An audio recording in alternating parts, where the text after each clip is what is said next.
Assalamualaikum warahmatullahi wabarakatuh. Pada pertemuan kali ini, Ibu akan menjelaskan atau melanjutkan lagi materi dari bab 7, yaitu sudut dan garis. Nah, di sini Ibu akan menjelaskan tentang penamaan sudut dan jenis-jenis sudutnya. Nah, di sini ada sudut dapat dibentuk oleh dua buah sinar garis yang memiliki titik pangkal yang sama atau yang berimpit. Jadi di sini ada titik sudut, yaitu sudut A ya. Sedangkan kaki sudutnya adalah AB dan AC. Nah, dia namanya kaki sudut AB dan AC.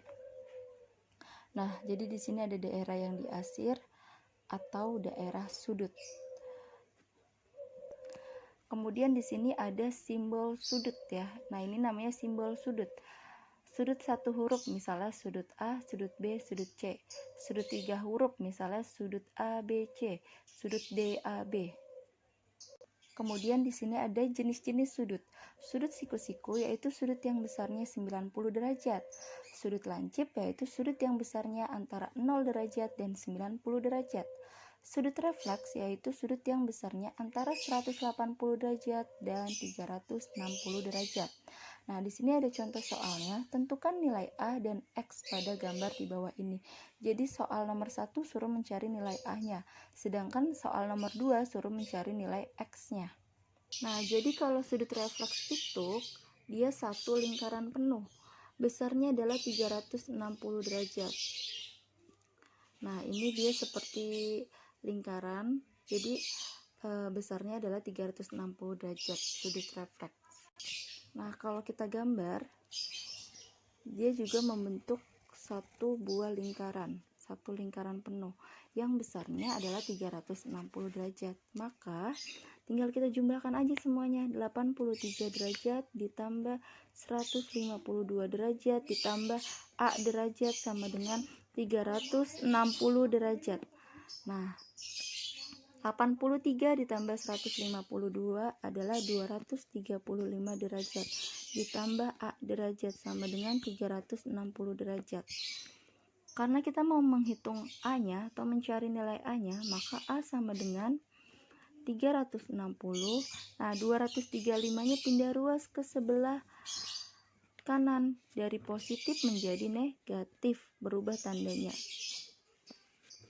Maka A adalah 360 dikurang 235, 125 derajat. Nah, jika kita ingin membuktikan, tinggal kita jumlah aja. 83 derajat ditambah 152 ditambah 125. 83 ditambah 152 adalah 235 derajat ditambah 125 derajat. Hasilnya adalah 360 derajat jumlah sudut refleks. Nah, ini kalian ganti ya. Karena 83 ditambah 152 adalah 235. Yang 253-nya kalian ganti jadi 235.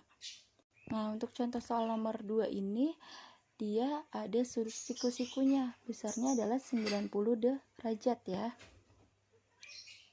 Nah, di sini kan ada siku-sikunya, berarti dia besarnya 90 derajat. Kalau ada siku-sikunya, besarnya adalah 90 derajat. Nah, kalau kita gambar, dia juga membentuk satu lingkaran penuh yang besarnya adalah 360 derajat sudut refleks. Maka tinggal kita jumlahin aja. 5x ditambah 2x derajat ditambah 123 derajat ditambah 90 derajat sama dengan 360. Yang punya variabel dengan yang punya variabel 5x tambah 2x adalah 7x ditambah 123 ditambah 90 adalah 213 derajat sama dengan 360 derajat. 7x sama dengan 360, yang 213-nya pindah ruas ke sebelah kanan. Dari positif jadi negatif, berubah tandanya. 7x sama dengan 360 dikurang 213 adalah 147 derajat. Karena kita mau mencari nilai x-nya, maka dibagi 7. X adalah 21 derajat. Jadi besar X adalah 21 derajat. Nah, kalau kita mau membuktikan, tinggal kita ganti aja 5X jadi 5 dikali X-nya tadi berapa? 21. 5 kali 21 adalah 105. Kemudian 2X berarti 2 dikali 21. Hasilnya adalah 42.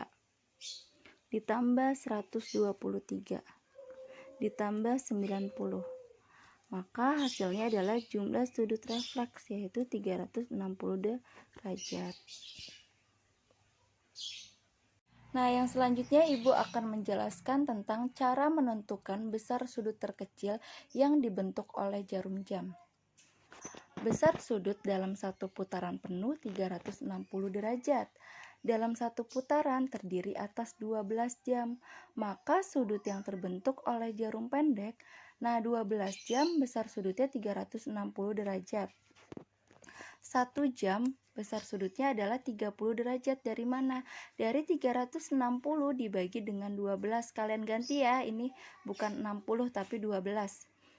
360 dibagi 12. Dari mana 12? Dari 12 jam. Maka 1 jam besar sudutnya adalah 30 derajat. Sudut penuh dalam 1 jam. Kemudian jarum panjang.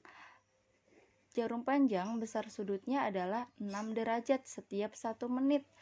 Dari 360 dibagi 1 jam ada berapa menit? Adalah 60 menit. 360 dibagi 60 adalah 6 derajat. Jadi setiap 1 menit besar sudutnya adalah 6 derajat. Nah, di sini ada contoh soalnya. Tentukan besar sudut terkecil yang dibentuk oleh kedua jarum jam pada pukul jam 2 lewat 40 menit.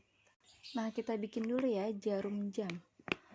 Jam 2 dikali 30 derajat.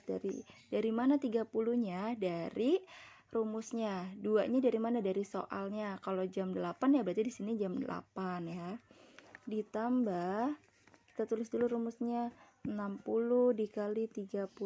Nah, atasnya kita tulis menitnya. Lewat berapa menit? Lewat 40 menit. Maka kita tulis 40 menit.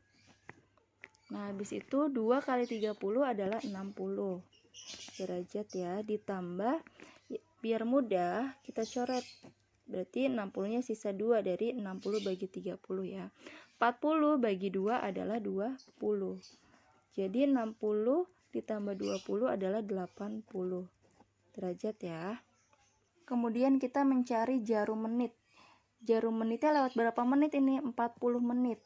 Jadi 40 menit dikali 6 derajat. Rumusnya ya.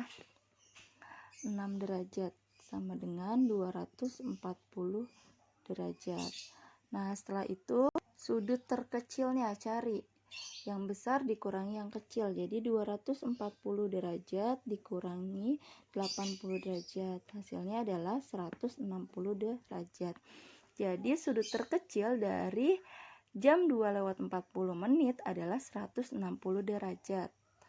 Nah, yang selanjutnya Ibu akan menjelaskan yang C ya. Karena yang B sama dengan yang A.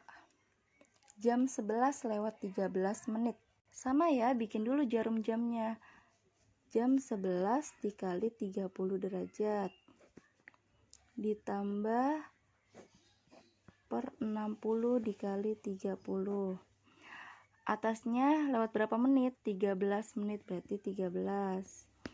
Setelah itu 11 kali 30 adalah 330 derajat. Ditambah, yang ini kita coret ya, bagi 2. Nah, 60 bagi 30 adalah 2. 13 dibagi 2 adalah 6,5. Jadi 330 ditambah 6,5 adalah 336,5 derajat.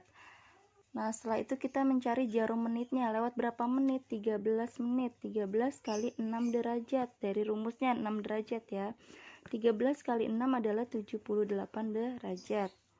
Tinggal kita kurang aja ya, 336,5 derajat dikurang 78 derajat.